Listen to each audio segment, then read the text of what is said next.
Using theory and some evidence, discuss the possible effects of a reduction in penalty rates on labour demand. Phil Lewis states that penalty rates suggest business must pay a penalty for imposing conditions which disadvantage employees. Employees often get a higher pay rate when working weekends, public holidays, overtime, late night shifts, or early morning shifts. This is generally the 2.0 rate Sunday workers receive and 2.5 penalty rate you receive when working on a public holiday. Hammermesh says that labour demand can be defined as a set of decisions that the employers must take in relation to their workers in terms of hiring, wages, assets, and training. The labour market is where firms provide goods and services to consumers. Labour demand is the need for employees and workers in a particular market where they are paid for their work. Labour demand refers to the number of hours of hiring that an employer is willing to do based on the various exogenous variables it is faced with, including the cost of capital, the market determined selling price of its goods or service, and the wage rate, including penalty rates. We can see from this diagram that labour supply is upward sloping. As the real wage increases, more hours are supplied by households to the market, whereas labour demand is downward sloping. Therefore, as real wages increase, firms are in demand fewer hours of work.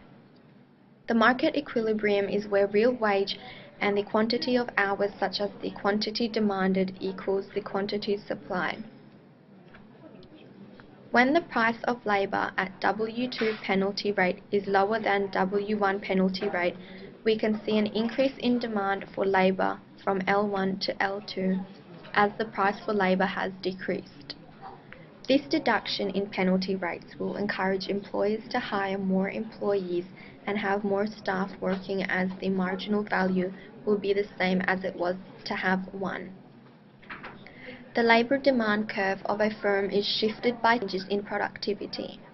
If labour becomes more productive, then the labour demand curve of a firm shifts to the right. The quantity of labour demanded is higher at a given real wage. As reductions are brought in, the marginal cost of hiring more labour decreases, so firms demand more hours of labour input as the reduction in penalty rates allows them to spend more. Therefore, the reduction in penalty rate increases demand for labour. This will allow unemployment levels to decrease. The backward bending supply of labour curve shows us that higher wage rates makes working increased hours more appealing than leisure time, which results in an increase of supply. The income effect states that an increased wage rate means employees can achieve a target income by working less hours.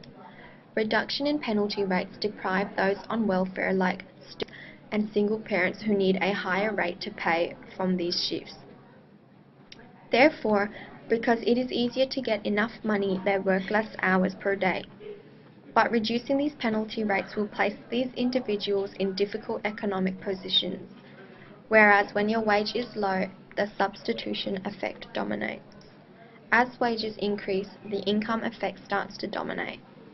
This shows us that a possible reduction in penalty rates will result in labour demand, as most employees will choose leisure days as they are given more utility from this position if they don't work these shifts. In conclusion, reduction in penalty rates may increase labour demand due to lower costs, resulting in higher employment opportunities for the unemployed. However, this could also result in employees being taken advantage of where they are given all the bad hours. I personally would keep penalty rates, otherwise no one would want to work shifts such as Boxing Day shifts and Australia Day shifts, where we can partake in other social activities instead. And those working these shifts are more or less likely desperate and are giving up family time. Markets are more competitive with penalty rates, and although labour demand would increase with reduction in penalty rates, it may lower the quality of working.